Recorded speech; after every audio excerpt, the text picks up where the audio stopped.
Pues aquí de nueva cuenta en nuestro ciclo Ideas para el Porvenir 2021, este ciclo de la Coordinación General de Difusión de nuestra casa Rafael Galván, que tiene pues el propósito de que destacados académicos de nuestra casa de estudios y algunas otras personalidades de nuestro medio cultural pues se asomen, nos den algunos tips, nos orienten, nos den alguna perspectiva sobre lo que nos espera en el año próximo, en el 2021. Así es que en esta ocasión me da un enorme gusto recibir a la doctora Elizabeth Espinosa Dorantes. Ella es profesora de la UAM Azcapotzalco, es arquitecta, maestra y doctora en urbanismo. Algunos de sus temas de especialidad son imagen urbana y urbanismo sustentable. Además es miembro del Sistema Nacional de Investigadores. Así es que me da muchísimo gusto, Elizabeth, recibirte en este espacio de nuestra universidad, de la Coordinación General de Difusión, pues para que nos compartas algunos puntos de vista sobre el porvenir en este doble sentido. Pero antes de eso, Elizabeth, me gustaría llevarte a ciertas rutas que condicionan esta posibilidad de dialogar sobre el tiempo que viene. Y en ese sentido, hacer un poco de mirada y decir, bueno, ¿cómo estabas y cómo recibiste en diciembre de 2018 toda esta agitación y toda esta expectativa y todo este espacio social y humano de nuestro país con la llegada de un nuevo presidente, y en este caso López Obrador, que pues venía de un largo proceso de búsqueda de la presidencia? Si puedes mirar un poco hacia atrás, ¿cómo recuerdas esos primeros momentos del inicio de la administración, que es justamente la idea del porvenir, ¿no? Es decir, que iba a cambiar todo, que está en proceso de cambio. Nuevamente, bienvenida, Elizabeth, y te agradecemos muchísimo que estés. Por favor, platícanos un poco. Gracias. Bueno, gracias.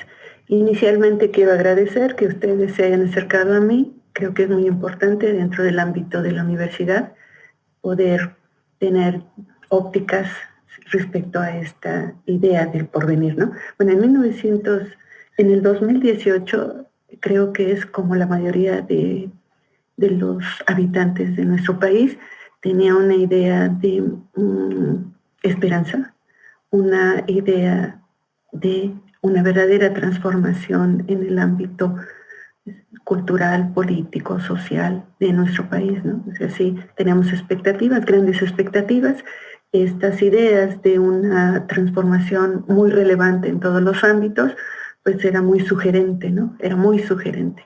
Y yo pienso que es, pues como la mayoría de los habitantes de México, tenía yo esa esperanza, ¿no? Y digamos, en la expectativa desde el punto de vista de una disciplina como el urbanismo, pensando en que en una idea general, Elizabeth, siempre está esta sensación de que el país avanza con mucha dificultad en su desarrollo urbano, en fin, en todas estas materias que son de tu especialidad. Después de este tiempo transcurrido, desde esa lógica de tu disciplina y tu trabajo, ¿qué sientes que ha cambiado, que puede ser justamente prometedor o esperanzador para los años por venir, Elizabeth? Bueno, obviamente los gobiernos anteriores, sobre todo esta transformación en el urbanismo y en el desarrollo y en la expansión de la ciudad, se dio principalmente en una política hacia la vivienda, una política de Estado hacia la vivienda, en donde la participación del gobierno dejó de ser predominante, se incluyó la participación o se dejó al mercado inmobiliario la construcción de la vivienda, y entonces tenemos este concepto tan importante en el urbanismo, que es la ciudad fragmentada, ¿no? La ciudad compuesta de pequeños fragmentos, sobre todo en la periferia, en donde hay grandes espacios de vivienda que en este momento no están siendo utilizados. O sea, tenemos en el discurso o en los medios hemos escuchado mucho ese ese tema, en donde pues, las grandes extensiones de construcción de vivienda que se construyeron en el contexto de atender la demanda de vivienda en el país no están siendo utilizadas, ¿no? Entonces, una gran expectativa es eso, el control del desarrollo urbano, o la expectativa que yo tenía es el control del desarrollo urbano. Pero en sí, lo que hemos visto es que si bien ha cambiado en el discurso la idea de esa política, o sea, ya no se está construyendo a través de las grandes empresas inmobiliarias, bueno, se tiene el grave problema de cómo hacer habitables esas zonas fragmentarias de la periferia, ¿no? ¿Cómo se hace? ¿Cómo se resuelve el problema de la movilidad? ¿Cómo se resuelven todos estos conflictos que a partir de que las distancias son muy largas, no tiene una solución fácil de hacer, ¿no? Y la relación habitación-trabajo, no hay todos estos conceptos que en el medio académico se está hablando de la misticidad de usos, de la mezcla de actividades, de las actividades de proximidad. O sea, no se está viendo una política clara en relación a eso. Sí, estamos con Elizabeth Espinosa Dorantes, doctora en arquitectura, en urbanismo, profesora de la unidad Azcapotzalco de nuestra casa de estudios, y estamos en este ciclo de ideas para el porvenir para el año 2021. Y esto que dices me parece sustancial, Elizabeth, y te quiero llevar a ese otro territorio, y que es justamente el de la relación entre este desarrollo de vivienda o este asunto del urbanismo con la pandemia. Es decir, la expectativa de un nuevo régimen, bueno, pues está ahí todavía, no la podemos descartar a pesar de muchas decisiones que pueden no parecer las adecuadas, pero sin duda en este debate que tú misma estás señalando, ¿cómo sientes que ha sido la relación entre la pandemia y esta vivienda, digamos, de interés social o también llamada popular, estos asuntos de movilidad que han puesto a prueba y diría yo en jaque la convivencia familiar en estos espacios y la relación que se puede establecer entre desarrollo urbano y pandemia? ¿Qué nos puedes decir al respecto que nos pueda orientar un poco? Sí, es que hay como dos partes en apariencia separadas, ¿no? O sea, la política para contener esta problemática de la pandemia está diciendo quédate en casa, ¿no? Quédate en casa. Ese es el principio o al inicio de todo este proceso, pues eso fue la base de la política para evitar el contagio. Pero yo me puse a cuestionar que hay una desigualdad socioeconómica bastante importante en nuestro país. No todos tienen la oportunidad de tener una casa en unas dimensiones adecuadas. Hay en algunos casos problemas de densidad. O sea, si nosotros comparamos en una vivienda de estas que están en este concepto de ciudad de fragmentos, alejada de todas las centralidades, en una vivienda de 45 metros cuadrados o 60 cuando mucho, con una familia, si es nuclear, bueno, pues más o menos la densidad es adecuada, pero si es una familia compuesta, pues 4, 5 o 6 personas viviendo ahí es un conflicto, ¿no? Entonces, no necesariamente la vivienda bajo estas condiciones refleja un lugar seguro, es un lugar seguro. Aquí tenemos, creo que, una idea de la forma desigual en que se utiliza el territorio, de manera individual y de manera colectiva, ¿no? O sea, yo no puedo encerrarme en mi habitación para hacer ni mi actividad académica ni mi actividad doméstica, ¿verdad? Porque la cantidad de espacio que tengo en una vivienda de estas condiciones no la da. Entonces hay una terrible desigualdad, Creo que la importancia de esto es dos ideas, o sea, hay dos ideas que debemos resaltar. Uno es, subrayar, uno es la importancia de la distancia y tiempo, o sea, siempre va a ir el tiempo, en esto de la pandemia va a ir la concepción del tiempo. Es la distancia y el tiempo en la comprensión de los territorios. O sea, eso me lleva a la idea de la movilidad, ¿no? O sea, yo no puedo si no hay un transporte seguro, eficiente. Claro. O sea, ¿cómo me voy a trasladar? Entonces, hay un concepto de distancia, tiempo. Y también el otro es la calidad de vida, que implica reformular la relación entre el espacio y el tiempo de vida cotidiana. O sea, hay que buscar que ese espacio altamente monofuncional, porque solamente tenemos habitación y solamente es para dormir, se convierta en una ciudad policéntrica, donde el espacio urbano cercano atienda las funciones sociales esenciales de la vida cotidiana. Oye, Elizabeth, y eso me parece tan interesante para atrever una pregunta. O sea, ¿tú crees que hay una relación justamente entre esto y esto? Ya justamente en los periódicos luego aparecen esta suerte como de denuncias de irresponsabilidad por parte de la gente que inunda las calles, ¿no? Y esto me hace pensar cuánta gente tiene que salir de esos metros en estas condiciones de vivienda que son la mayoría en una zona metropolitana como la nuestra y que obviamente dicen, pues mucho riesgo de pandemia, pero yo salgo. Entonces, la pregunta es, estos factores urbanos y de vivienda que tú nos has señalado en estos minutos, en este espacio de nuestra Coordinación General de Difusión, sí, ¿qué tanto condicionan la mirada del futuro? O sea, la zozobra no solo es la pandemia, sino es ese entorno, ¿verdad, Elizabeth? Sí, o sea, ahorita como que se le está dando mayor importancia o mayor relevancia o estamos hablando de estos temas, pero ya es una temática urbana que hemos estado arrastrando en años anteriores, ¿no? Que acentúa. Que se acentúa, ¿no? Pero en realidad esta idea del cronourbanismo, o sea, que están verificando la incidencia entre el espacio temporal y la forma en que cómo se ocupa o la relación entre el tiempo y el espacio, y nos permite ir a otras ideas, o sea, las ideas de ir escalonando actividades y no tener monofuncionalidad. O sea, es cómo sales al mercado si el mercado te queda a 20 minutos o a 40 minutos caminando. Y todos salen a la misma hora. Todos salen a la misma hora, o sea, tendría que irse escalonando. Esa es una de las ideas.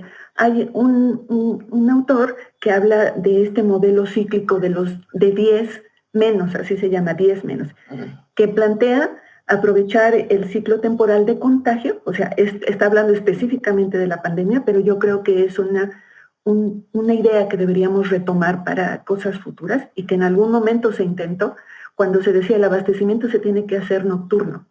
No tiene por qué hacerse en las mañanas, no tiene por qué hacerse en las tardes. Y hemos olvidado esas ideas y ahorita se están acentuando, ¿no? O sea, es una forma de ir escalonando. Entonces, esta idea del modelo cíclico de 10 menos plantea aprovechar este ciclo temporal de contagio y recuperar actividades productivas y educativas urbanas en ciclos de 2 semanas. O sea, ¿por qué ellos plantean que sean en ciclos de 2 semanas? Porque nos han indicado, o sea, los expertos en salud nos han dicho que el proceso de contagio y de recuperación es 14 días, ¿no? Entonces, por eso están pensando en esas 2 semanas. Y en donde todas las actividades presenciales o las actividades urbanas se van escalonando. Me parece una idea interesante, pero no puede ser única, o sea, no puede ser única.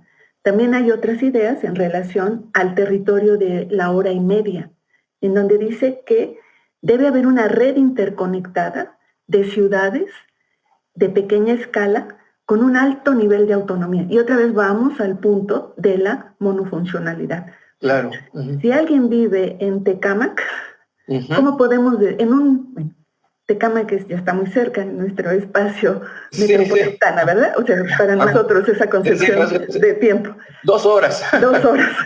Pero a lo que me refiero es a que no hay autonomía. Sigo teniendo que venir a trabajar a la zona central y mis actividades de abastecimiento, me traigo a mis hijos, los mando a la escuela aquí, hago todo aquí, o sea, eso quiere decir que el espacio que yo tengo en Tecámac no es autónomo y Claro. no tiene un cierto nivel de autonomía.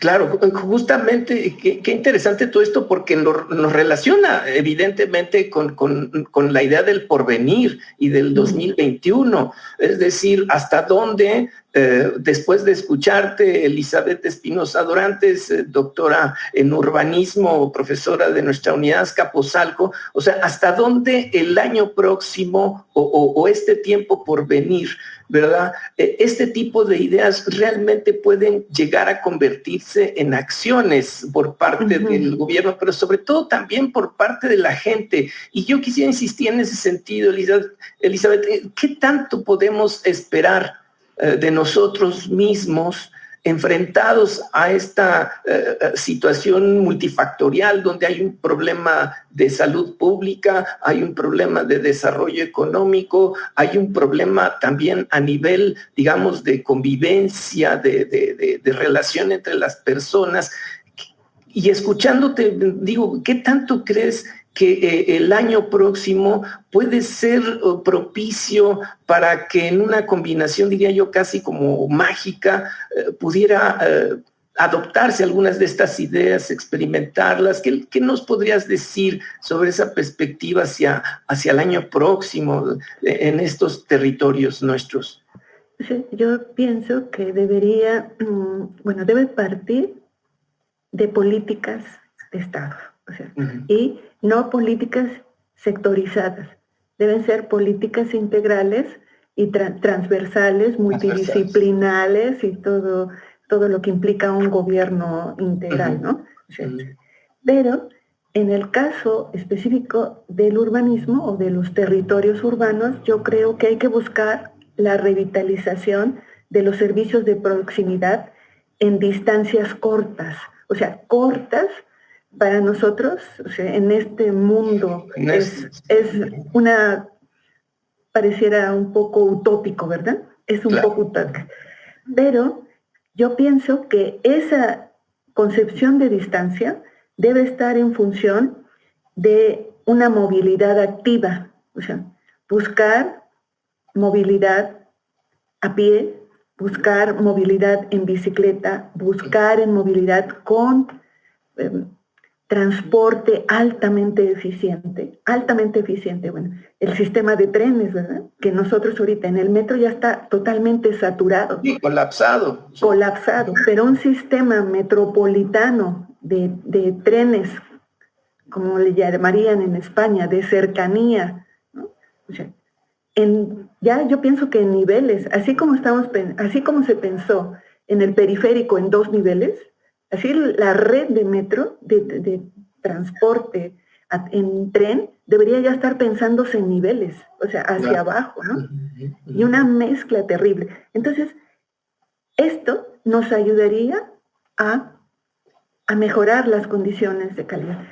Claro. Y yo presumiría que a través de eso nosotros tendríamos un cambio sustancial también como personas, porque tampoco puede decirse que solamente las políticas van a hacer la transformación. Sí, hay un componente social y yo no sé si coincidas conmigo, Elizabeth Espinosa Dorantes, querida doctora, que quizás mucho de lo que viene el año próximo va a tener que ver con nuestro fuero interno y con nuestra capacidad de respuesta a pesar de una gran adversidad, porque hay que ser sensatos. Si algo tiene la pandemia, se ha señalado, es justamente que pega por igual a todas las clases sociales, en todos los niveles, a todas las personas, aunque pueda haber obviamente matices como los que tú misma estableces. Entonces, para cerrar esta generosa intervención tuya en este ciclo de ideas para el porvenir 2021 que organizamos en la Coordinación General de Difusión y nuestra casa Rafael Galván de la Universidad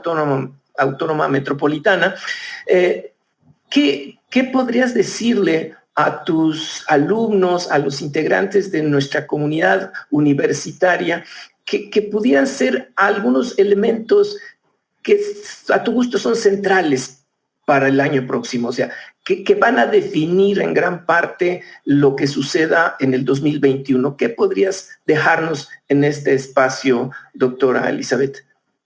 Bueno, yo lo que pienso es que esto es una oportunidad, que debe ser una oportunidad, ¿no? Para replantear o retomar ideas relevantes en función del urbanismo. O sea, que las políticas urbanas se relacionen con recuperar esa naturaleza social y en particular las políticas de uso de suelo, de vivienda, de espacio público y de movilidad. O sea, hay que retomarlas y porque es imposible pedirle a alguien, lávate las manos, o sea, lávate las manos, si no tienes la infraestructura, Entonces, el cambio social al interior de uno o lo que lo pueda uno mover, por más trágico que esté uno viviendo una situación, es muy complicado si no tenemos los medios. Entonces, yo eso es lo que pensaría. Es una oportunidad para revisar profundamente las políticas urbanas y recuperar su naturaleza social. Ya no todo, o sea, es como recuperar la ciudad de proximidad frente a una globalización. Y el desafío para nuestra casa de estudios, para nuestra universidad, ¿por dónde lo ubicas? El compromiso de nuestra universidad hacia el año siguiente es un replanteamiento también de la función de las universidades, ¿no? ¿Tú qué ves para nuestra querida UAM? Bueno, yo he estado participando con mis alumnos de posgrado en algunas conversaciones, en unos conversatorios, y la mayoría opinamos que tenemos que seguir promoviendo todo eso o difundiendo estos temas sobre la ciudad de proximidad, que la ciudad de proximidad, y otro tema importante va a ser el espacio público. Ahorita está un poco, no te concentres, cierra las plazas, una serie de cosas, pero nuestra condición social, o sea, nosotros como humanos, necesitamos la socialización. Entonces, la participación de las universidades en quitarle esa poca de estigmación al espacio público, va a ser muy relevante, ¿no? O sea, pensamos, por ejemplo, en Nueva Zelanda, una política que implementaron muy rápidamente, y debemos reconocer que en Nueva Zelanda es uno de los países que de forma más eficiente han atendido esta problemática. Lo primero que hicieron es ampliar el espacio público, y nosotros siempre pensamos en el espacio público como la plaza, y el espacio público son las aceras, es el uso de la bicicleta, o sea, es un rediseño, y al quitarle peso al transporte público, ¿no? Entonces, es replantearnos, y nuestra universidad ahí puede ser muy, muy importante nuestra participación. Muy bien, doctora Elizabeth Espinosa Dorantes, te agradecemos muchísimo este tiempo que nos has brindado para, escuchar este enorme reto y esta gran cantidad de guiños, de señales, de todo este manejo del urbanismo que tienes tú y que nos sitúa, por supuesto, en un escenario en el cual todos podemos poner algo para que el 2021 sea lo mejor posible, porque sabemos que será un año difícil, pero estaremos al menos en nuestros espacios respectivos, públicos y privados, haciendo lo mejor posible por esto. Así es que te agradecemos mucho tu tiempo, Elizabeth, y pues nos veremos en un futuro. Muchas gracias. Gracias a ustedes. Gracias. Gracias.